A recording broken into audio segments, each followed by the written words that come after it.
नमस्कार दोस्तों, स्वागत है आपका हमारे चैनल मस्ट बी स्केरी में, जहां हम आपको लेकर चलते हैं खौफनाक कहानियों की दुनिया में।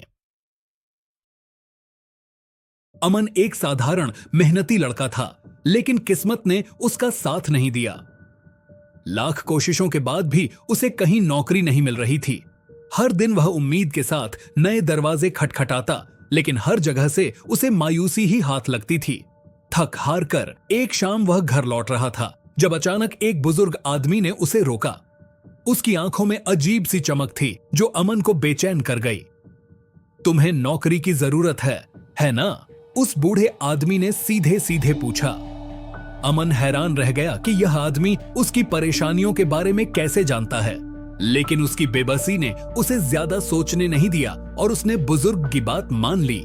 बूढ़े ने उसे एक गांव का पता दिया और कहा, मैं तुम्हारा वहीं इंतजार करूंगा। अगले दिन अमन उस गांव पहुंचा। गांव में कदम रखते ही उसे एक अजीब सी सिहरन महसूस हुई। गांव के चारों ओर फैली उदासी और वीरानी ने उसकी चिंता बढ़ा दी। रास्तों पर सन्नाटा था, पेड़ों के पत्ते भी जैसे उसके आने का संकेत दे रहे थे। गांव के किनारे पर एक पुराना लेकिन भव्य दिखने वाला मकान था, जहां बूढ़ा आदमी उसका इंतजार कर रहा था। बूढ़े आदमी के चेहरे पर एक डरावनी मुस्कान थी, जिसे देखकर अमन के रोंगटे खड़े हो गए। वह उसे घर के अंदर ले गया। घर के अंदर की सजावट अत्यधिक सुंदर थी, जैसे कि वह किसी पुराने राजा का महल हो। अमन को थोड़ा सुकून मिला।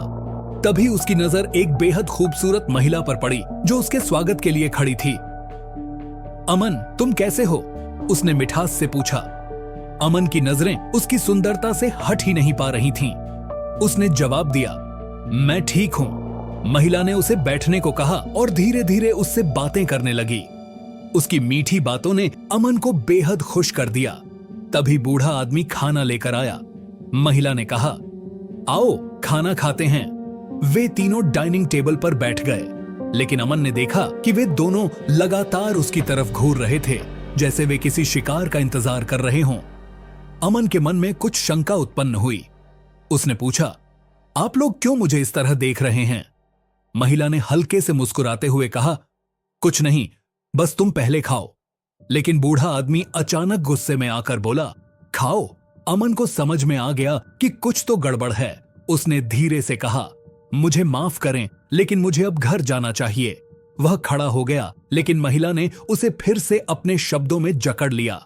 उसकी आवाज में ऐसा जादू था कि अमन उसके सामने खुद को बेबस महसूस करने लगा। महिला ने उसे बड़े प्यार से खाना खिलाया और जैसे ही अमन ने पहला निवाला खाया, उसकी आंखें बंद होने लगीं। जब अमन ने अपनी आंखें खोलीं, तो उसने खुद को एक भयानक विशालकाय आदमी के सामने लेटा हुआ पाया। उसके आसपास काले धुएं का घेरा था और वह बूढ़ा आदमी और महिला उसे घेरे हुए थे। वे दोनों उसके ऊपर कुछ अजीबोगरीब मंत्र पढ़ रहे थे। अमन ने घबरा कर पूछा, तुम लोग क्या कर रहे हो?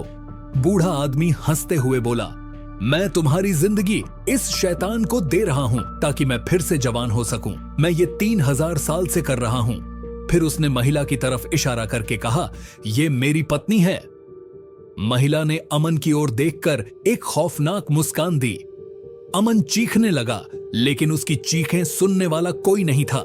शैतान ने उसकी आत्मा को निगल लिया। थोड़ी देर बाद बूढ़ा आदमी धीरे धीरे जवान बनने लगा। उसने अपनी लंबी लपलपाती जीभ से अपने होठों को चाटा और अपनी पत्नी की तरफ देखकर कहा, अब इंतजार करते हैं बूढ़े होने का, ताकि फिर किसी और की जिंदगी से हमें नई जिंदगी मिल सके। गांव के उस घर में फिर से सन्नाटा पसर गया, लेकिन अब भी वह गांव उस क्रूर शैतानी सौदे का गवाह बना हुआ था।